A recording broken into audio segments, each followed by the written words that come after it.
এটা 1975 সালের 15 আগস্ট। বিদেশি সংবাদ মাধ্যমগুলো বলছে পরিবেশ দেখে মনে হচ্ছে এই শহরে যেন তেমন কিছুই ঘটেনি।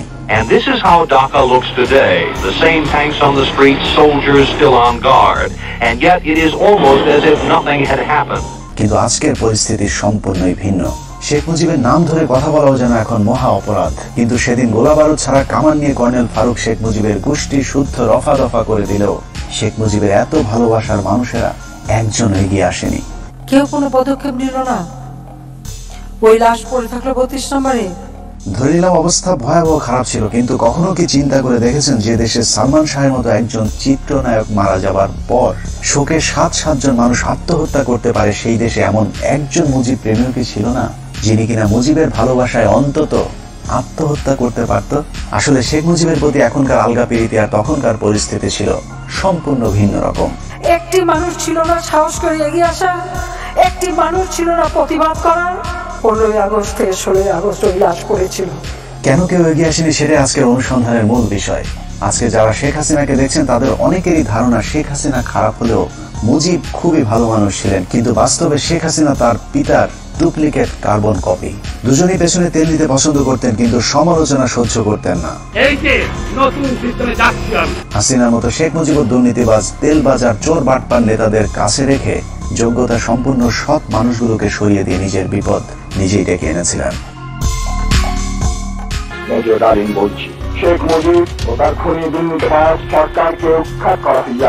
এ বিষয়ে সংবিধান, সাংবিধানিক আইন ও রাজনীতি বাংলাদেশ প্রসঙ্গ বইয়ের 52 নম্বর পৃষ্ঠায় বলা হয়েছে, স্বাধীনতা পূর্ব মুজিব আর প্রধানমন্ত্রী হিসাবে মুজিবের মধ্যে রয়েছে আকাশ পাতাল পার্থক্য।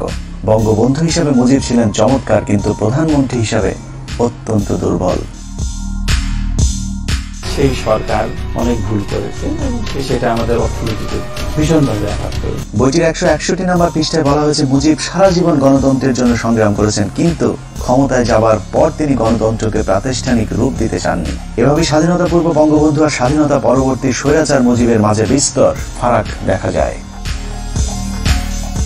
The Awami League cadres were armed and the opposition political movement were harassed. Sheikh Mujib প্রসঙ্গে সেক্টর কমান্ডার মেজর জলিল তার অরক্ষিত স্বাধীনতায় পরাধীনতা বইয়ের 35 নম্বর পৃষ্ঠায় লিখেছেন, মুক্তিযুদ্ধের জনক হিসেবে পরিচিত মুজিব মুক্তিযুদ্ধের চেতনায় পুরোপুরি বিশ্বাসী ছিলেন না বলেই মুক্তিযুদ্ধের পর তার মধ্যে পরিলক্ষিত হয় মারাত্মক দ্বন্দ্ব আর অস্থিরতা, যে কারণে তিনি কখনো রাষ্ট্রপতি আবার কখনো প্রধানমন্ত্রী হয়েছেন। মুক্তিযুদ্ধ শেষ হবার পর দেশে ফিরেই শেখ মুজিবের মাথায় কিভাবে ক্ষমতাকে কুক্ষিগত করা যায় সেই চিন্তায় ঘুরপাক খাচ্ছিল, যে কারণে মুজিবনগর সরকারের সিদ্ধান্ত অনুযায়ী শেখ মুজিব রাষ্ট্রপতি। তবে তার অনুপস্থিতিতে সৈয়দ নজরুল ইসলামকে সরিয়ে তার রাষ্ট্রপতি হবার কথা, কিন্তু শেখ মুজিব রাষ্ট্রপতি না হয়ে প্রধানমন্ত্রী হতে চাইলেন, কারণ প্রধানমন্ত্রীর ক্ষমতা রাষ্ট্রপতির চাইতেও বেশি। 10 জানুয়ারি ভারত থেকে ফিরে ঢাকা বিমানবন্দর থেকে ট্রাকে করে রেসকোর্স ময়দানে যাওয়ার পথেই মুজিবুর রহমান তাজউদ্দিনের কানে কানে বললেন, তাজউদ্দিন, আমি কিন্তু প্রধানমন্ত্রী হব। যে তথ্যটি তাজউদ্দিন আহমেদের মেয়ে শারমিন আহমেদ তার লেখা তাজউদ্দিন আহমেদ নেতা ও পিতা বইতে উল্লেখ করেছেন। যেই কথা সেই কাজ। মুজিবনগর সরকারের অস্থায়ী সংবিধান বাতিল করে 11 তারিখে নতুন সংবিধান আদেশ জারির পর 12 তারিখে তাজউদ্দিনকে সরিয়ে প্রধানমন্ত্রীর চেয়ারে বসেন শেখ মুজিব। তার ঠিক 10 দিন পর 22 জানুয়ারি রাষ্ট্রপতির পদ থেকে সৈয়দ নজরুল ইসলামকে সরিয়ে মুজিবের পছন্দের মানুষ বিচারপতি আবু সাইদ চৌধুরী ও পরে মোহাম্মদ উল্লাহকে রাষ্ট্রপতির পদে বসান। তবে দুজন রাষ্ট্রপতির সাথে মুজিব চাকরের মতো আচরণ করতেন।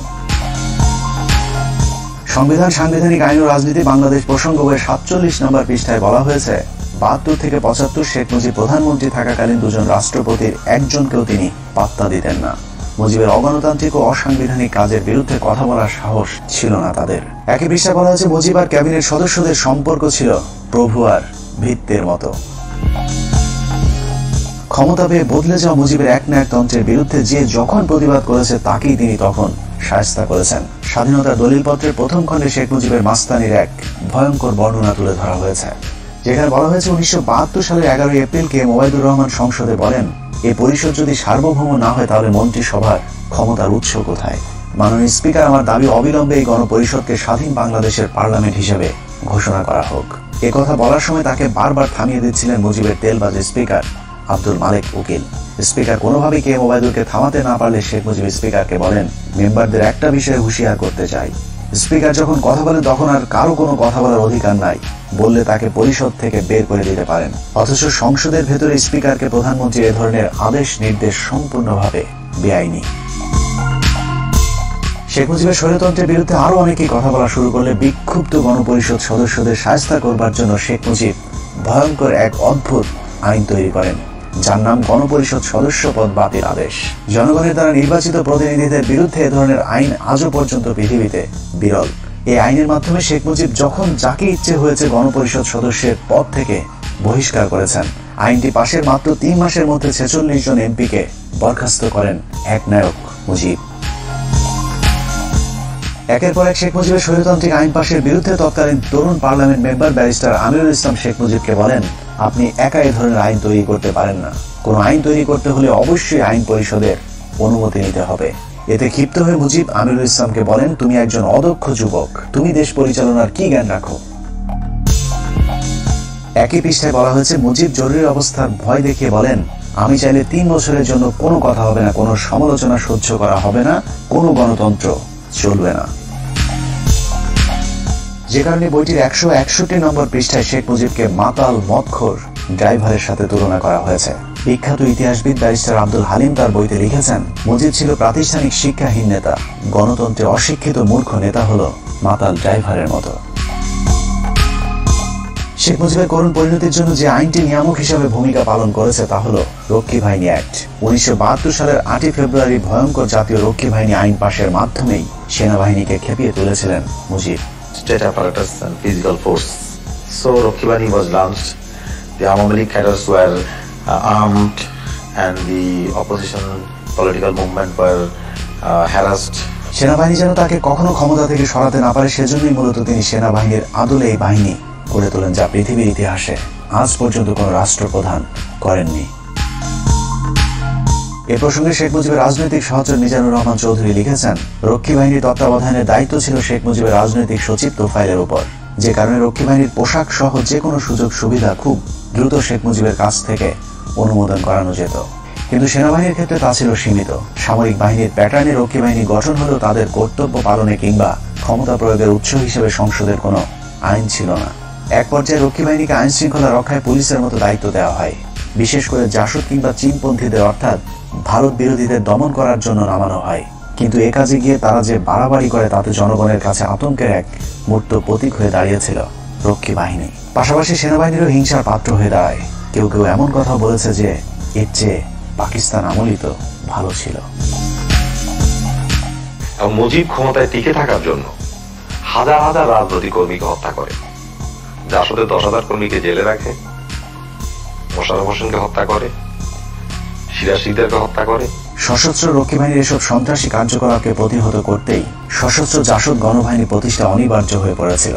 শতভাগ মুক্তিযোদ্ধাদেরকে নিয়ে গঠিত রক্ষী বাহিনীর অত্যাচারের কারণে ওই সময় ব্যাপক জনপ্রিয় হয়েছিল শতভাগ মুক্তিযোদ্ধাদের নিয়ে গঠিত দল জাসদ, যার ফলে 1973 সালে নির্বাচনে আওয়ামী লীগের প্রধান প্রতিদ্বন্দ্বী হয়ে দাঁড়ায় জাসদ নামক নতুন ওই রাজনৈতিক দলটি। মানুষের সিভিল রাইট এবং মানুষের ফান্ডামেন্টাল রাইটস এগুলি কাটল করে দিয়ে মুজিব ক্ষমতা থাকার চেষ্টা করে। শেখ মুজিবের দুঃশাসন আর সন্ত্রাসী রক্ষী বাহিনী নির্যাতনে অতিষ্ঠ হয়ে 1973 সালে নির্বাচনে জাসদকেই ভোট দিয়েছিল মানুষ। কিন্তু শেখ মুজিব স্বাধীন বাংলাদেশের প্রথম নির্বাচনে ভোট ডাকাতি করে জাসদের জয় ছিনিয়ে নেয়। সংবিধান, সাংবিধানিক আইন ও রাজনীতি বাংলাদেশ প্রসঙ্গ বইয়ের 51 পৃষ্ঠায় শেখ মুজিবের ভোট চুরির এক অকল্পনীয় বর্ণনা দেওয়া হয়েছে, যেখানে বলা হয়েছে 1973 সালে নির্বাচনে ভোট গ্রহণ শেষে যখন বেতার টিভিতে ফল ঘোষণা হচ্ছিল, তখন আওয়ামী লীগ যখন দেখলো তাদের প্রথম সারি কয়েকজন নেতাই পরাজিত হয়েছে, তখন তাদের মধ্যে আতঙ্ক কাজ করেছিল, যে কারণে তারা মিডিয়া কুয়ের আশ্রয় নেয়। কেন্দ্রীয় প্রচার কমিটিকে বাদ দিয়ে গণভবনের কন্ট্রোল রুমে ফলাফল প্রচারের দায়িত্ব নিয়ে ভোট গণনা বন্ধ করে দেওয়া হয়। আওয়ামী লীগের কতিপয় নেতাকে জোর করে জেতানোর জন্য কয়েকটি কেন্দ্রে হেলিকপ্টার পাঠিয়ে সেখানকার ব্যালট বাক্স ছিনিয়ে এনে নতুন ব্যালট রেখে আসা হয় ভোট কেন্দ্রগুলোতে। সর্ববৃহৎ ভোট পেয়ে আমার বাবা পুরো বাংলাদেশের মধ্যে সর্ববৃহৎ ভোট পেয়ে এমপি হয়েছিল এবং বিবিসি থেকে ডিক্লেয়ার দিয়েছিল। কিন্তু শেখ মুজিব ওইটা সহ্য করতে না পারে আমার বাবার বিরুদ্ধে যে দাঁড়াইছিল এম সিদ্দিক, ও মাত্র 10,000 ভোট পাইছিল, আমার বাবা পেয়েছিল 90,000 ভোট। তারপর ওকে ডিক্লেয়ার দিছে, আমার বাবাকে বল প্রয়োগ করে এবং আমার বাবাকে বাড়ির মধ্যে ঘেরাও রেখে এই কাজটা করা হয়েছিল। ভোট ডাকাতির মতো 1973 সালে নির্বাচনে শেখ মুজিবই প্রথম বিরোধী প্রার্থীকে গুম করার নজিরও স্থাপন করেন। 73 নির্বাচনে শেখ মুজিব 4টি আসনে মনোনয়ন জমা দেন। এর মধ্যে ভোলার জাসদ নেতা ডাক্তার আজহারউদ্দিন ছিলেন শেখ মুজিবের শক্তিশালী প্রতিদ্বন্দ্বী, যে কারণে মুজিব তাকে মনোনয়নপত্র জমার দিনই অপহরণ করে ওই আসনে বিনা প্রতিদ্বন্দ্বিতায় জয়লাভ করেন। ওই সময় গণকণ্ঠ পত্রিকাটি ব্যাপক জনপ্রিয় এবং সরকারের সমালোচক ছিল, যে কারণে পত্রিকাটির নির্বাহী সম্পাদক আফতাব উদ্দিনকে জোর করে গাড়িতে তুলে চোখ বেঁধে নিয়ে যায়। তাদের বিরুদ্ধে কোনো কথা পত্রিকায় লেখা যাবে না শর্তে রাত 9টার দিকে তাকে ছেড়ে দেওয়া হয়, যে তথ্যটি জাসদের উত্থান পতন অস্থির সময় রাজনীতি বইয়ের 98 পৃষ্ঠায় উল্লেখ করা হয়েছে। জাতীয় নির্বাচনের মতো সব নির্বাচনী ভোট চুরিতে জড়িত ছিল মুজিব ও তার পরিবার। ডাকসু নির্বাচনে জাতীয় সমাজতান্ত্রিক দলের সমর্থিত পরিষদের কাছে মুজিব সমর্থিত পরিষদ পরাজিত হতে পারে এমন খবরে শেখ মুজিবের বখাটে পুত্র শেখ কামাল ডাকসুর ব্যালট বাক্স ছিনতাই করেন। প্রতিপক্ষরা মিছিল নিয়ে বের হলে শেখ কামাল সেখানে অস্ত্র হাতে দাঁড়িয়েছিলেন, যে তথ্যটি বইয়ের 106 নম্বর পাতায় বলা হয়েছে। শেখ কামাল যে রাতে ব্যাংক ডাকাতি করতে গিয়ে গুলিবিদ্ধ হয়েছিল সেদিনও শেখ মুজিব বলেছিলেন শেখ কামালকে তিনি হাসপাতালে দেখতে যাবেন না, কিন্তু ওই সময়ের পুলিশের আইজিপি তার এক ডায়েরিতে উল্লেখ করেছেন 2 দিন পর শেখ মুজিব তাকে ঠিকই হাসপাতালে দেখতে গিয়েছিলেন। যদিও শেখ হাসিনা ইদানিং ব্যাংক ডাকাতির ঘটনাটিকে ষড়যন্ত্র বলে দাবি করে থাকেন। কামালকে তো ব্যাংক ডাকাতি বানালো, মিথ্যা অপপ্রচার কিভাবে দিয়েছিল। শেখ কামালের এসব সন্ত্রাসী কার্যকলাপকে মুজিব কতটা প্রশ্রয় দিতেন তার বর্ণনা দেওয়া হয়েছে বইটির 106 নম্বর পাতায়। বলা হয়েছে ঢাকা বিশ্ববিদ্যালয়ের ইতিহাসে এটি ছিল কলঙ্কজনক একটি দিন। একটি বিশ্ববিদ্যালয়ের ছাত্র সংসদ নির্বাচন সরকার বিরোধী ছাত্র সংগঠন জিতে যাবে, এটা মেনে নেয়ার মতো উদারতা আওয়ামী লীগ সরকারের ছিল না। ঢাকা বিশ্ববিদ্যালয়ে তখন শেখ মুজিব একজন সমচা মার্কা উপাচার্য নিয়োগ দিয়েছিলেন, যার নাম অধ্যাপক মুজাফফর আহমদ চৌধুরী। তার কাছে সাধারণ ছাত্ররা ভোট ডাকাতির বিষয়টির বিচার নিয়ে গেলে তিনি কোনো ব্যবস্থা নিতে অপারগতা জানান। এর পুরস্কার হিসেবে কিছুদিনের মধ্যে মুজাফফরকে শেখ মুজিব টেকনোক্রেট মন্ত্রী হিসেবে শিক্ষা মন্ত্রণালয়ের দায়িত্ব দিয়েছিলেন। মুখে বড় বড় কথা বলার ভেতরে দুর্নীতিবাজদেরকে প্রশ্রয় দেয়া, এটাই ছিল শেখ মুজিব। এভাবে ভোট চুরির মাধ্যমে ক্ষমতায় আসার পর আওয়ামী এমপিরা লাগামহীন দুর্নীতির মাধ্যমে দেশকে দুর্ভিক্ষের দিকে ঠেলে দেয়, যে কারণে 1974 সালে দেশে ভয়াবহ দুর্ভিক্ষ দেখা দেয়। তবে আওয়ামী লীগের লোকেরা তখনও ঠিক এখনকার মন্ত্রীদের মতো বেহেশতে ছিলেন। বাস্তবে দোজখে থাকা মানুষদেরকে তখনও বেহেশতে আছে বলতে বাধ্য করা হতো। দুর্ভিক্ষ নিয়ে সরকারের সমালোচনা করলেই চলত তার উপর নির্যাতন। আলোচিত কবি রফিক আজাদ শেখ মুজিবকে উদ্দেশ্য করে ভাত দে হারামজাদা কবিতাটি পাঠ করলে তাকে জেলে পাঠিয়ে দেন শেখ মুজিব। ইংল্যান্ডের লোক কষ্টে আছে, অন্যান্য দেশের তুলনা করলে আমরা পাকিস্তানের 37%, আমরা তো সুখে আছি। বর্তমানের হাসিনা সরকারের মতোই মুজিব সরকার দেশের দুর্ভিক্ষ নিয়ে মশকরা করতেন। বিদেশি একজন সাংবাদিক মুজিবকে প্রশ্ন করেছিলেন মানুষ খাবার পাচ্ছেন না। জবাবে মুজিব বলেন এই সবই গুজব, আমরা ফ্রিতে মানুষকে খাবার দিচ্ছি বলেই মাত্র 27,000 মানুষ মারা গিয়েছে, তা না হলে কয়েক মিলিয়ন মানুষ মারা যেতে পারত। It seems that many people, perhaps tens of thousands of people, are simply not getting food in this country. It's not correct. Then 27,000 people would have even died. 27,000 মানুষ মারা যাওয়াকে শেখ মুজিব কিছুই মনে করেননি, যে কারণে 1974 সালের দুর্ভিক্ষের পর সারা দেশের মানুষ মুজিব সরকারের বিরুদ্ধে ক্ষোভে ফুঁসে উঠেছিল। শেখ মুজিব তখন বুঝতে পেরেছিলেন দেশে গণতন্ত্র থাকলে বেশি দিন আর ক্ষমতায় থাকা যাবে না, যে কারণে তিনি বলেছিলেন আমাদের যে অবস্থা, আগামী নির্বাচনে আমরা 25-30টির বেশি আসন পাবো না, তখন স্বাধীনতা বিরোধীরা আমাদেরকে কচু কাটা করবে। এই উপলব্ধি থেকে শেখ মুজিব জোর করে ক্ষমতায় থাকতে বাকশাল গঠনের পরিকল্পনা হাতে নেন। আজীবন ক্ষমতায় থাকার এরকম অগণতান্ত্রিক পরিকল্পনার সাথে আওয়ামী লীগ নেতারাও এক হতে পারেননি, কিন্তু যারাই বাকশালের বিরোধিতা করেছিল তাদের অবস্থা কতটা দুর্বিষহ হয়েছিল তা ওই সময়ের বিভিন্ন রাজনীতিবিদদের বক্তব্যে উঠে এসেছে। Mujib Sahab went for Bakshar, which means one leader, one party, one country. Mizanur Rahman Chowdhury তার রাজনীতির 3 কাল বইতে লিখেছেন 1975 সালের 21শে জানুয়ারি সংসদীয় দলের শেষ বৈঠকে শেখ মুজিব বাকশালের পক্ষে কে কে আছে তা জানতে চেয়ে সবাইকে হাত তুলতে বলেন। বেশিরভাগ ভয়ে হাত তুললেও মিজানুর রহমান চৌধুরী হাত না তুলে বক্তব্য দেওয়ার জন্য উঠে দাঁড়ালে শেখ মুজিব তাকে উচ্চ স্বরে ধমক দিয়ে বলেন তুই বস, তুই বস। মিজানুর রহমান বসে পড়ার পর তাকে হাত তুলতে বললেও তিনি মুজিবের কথা শুনেননি। এরপর সংসদ থেকে বেরিয়ে বাসায় গিয়ে জানতে পারেন শেখ মুজিব স্বরাষ্ট্রমন্ত্রী মনসুর আহমেদকে নির্দেশ দিয়েছেন মিজানুর রহমানকে কিছুদিন জেলে আটকে রেখে তার মাথা ঠান্ডা করবার জন্য। বাকশালের মাধ্যমে শেখ মুজিবের শেষ পরিণতি ঘটবে এটা সবার আগে বুঝেছিলেন তাজউদ্দিন আহমেদ। তিনি মুজিবকে বলেছিলেন, মুজিব ভাই, এজন্যই কি আমরা 24 বছর সংগ্রাম করেছিলাম। দেশ যেভাবে চলছে আপনি থাকবেন না, আমরাও থাকবো না। এদেশ চলে যাবে রাজাকার আল বদরদের হাতে। ব্যারিস্টার মইনুল পরিকল্পনা করেছিলেন অন্তত 25 জন এমপিকে যদি গোপনে বাকশালের বিরুদ্ধে দাঁড় করানো যায় তাহলে চতুর্থ সংশোধনী পাশ করতে পারবে না। এই পরিকল্পনা শেখ মুজিব জেনে যাবার পর সংসদে ঘোষণা দেন, বাকশালের বিরুদ্ধে কোনো এমপি বিরোধিতা করলে তাদেরকে জবাই করে টুকরো টুকরো করে কুকুর দিয়ে খাওয়ানো হবে। এভাবে ক্ষমতার লোভে সংসদ, সংবিধান, আইন, বিচার, শাসন সবকিছুকেই কুক্ষিগত করে দেশকে এক নরকে পরিণত করেছিল শেখ মুজিব। অনেকে একটি যৌক্তিক প্রশ্ন করে থাকেন, শেখ মুজিব যদি ভালো না হবে তাহলে পাকিস্তানিরা তাকে এতদিন জেলে কেন রেখেছিলেন?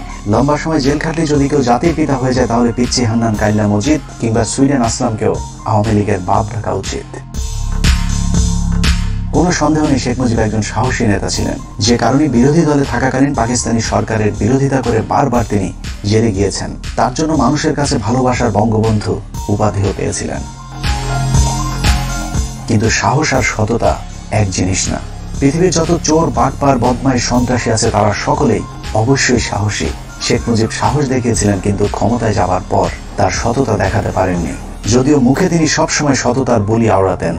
তুমি যখন শাসন করবা, সোয়াদ করতে শেখো, তাহলে দুঃখের দিনে পাশে দাঁড়িয়েও। প্রতিটা রাজনীতিবিদ এরকম মধুর মধুর কথা বলেন। অপ্রিয় হলেও সত্য, এদেশের রাজনীতি মানেই নেতাদের লাভজনক ব্যবসা। প্রতিটা রাজনীতিবিদ বিরোধী দলে থাকাকালীন জনগণের অধিকারের কথা বলে, আবার ক্ষমতায় গেলে চুরি করে, ঠিক যেমনটা বিএনপির অনেক নেতা করে দলকে ডুবিয়েছে। এখনো বিএনপির অনেকেই অপেক্ষায় আছেন দল ক্ষমতায় এলে আবারও আল্লাহর নাম নিয়ে চুরি শুরু হবে, কিন্তু এখন তারাই আবার আওয়ামী লীগের চুরির বিরুদ্ধে কথা বলে। এটা নামে রাজনীতি, সাহিত্যের ভাষায় যাকে বলা হয় সুযোগ না পেয়ে ভদ্র। শেখ মুজিব যতদিন ক্ষমতা না পেয়েছেন ততদিন সৎ ছিলেন, মানুষের অধিকার নিয়ে কথা বলতেন, কিন্তু ক্ষমতা পেয়েই হয়ে যান বেয়াদব, দুর্নীতিবাজ, স্বৈরশাসক। কাউকে সম্মান করতেন না মুজিব, তার চেয়ে বয়সে বড় মানুষদেরকেও তিনি তুই করে ডাকতেন। ক্ষমতা তাকে এতটা অহংকারী করে তুলেছিল যে বিদেশি গণমাধ্যমের সামনেই কলকিতে সুখ টান দিতেন। এভাবেই প্রধানমন্ত্রীর পদটিকে তিনি কলঙ্কিত করেছিলেন।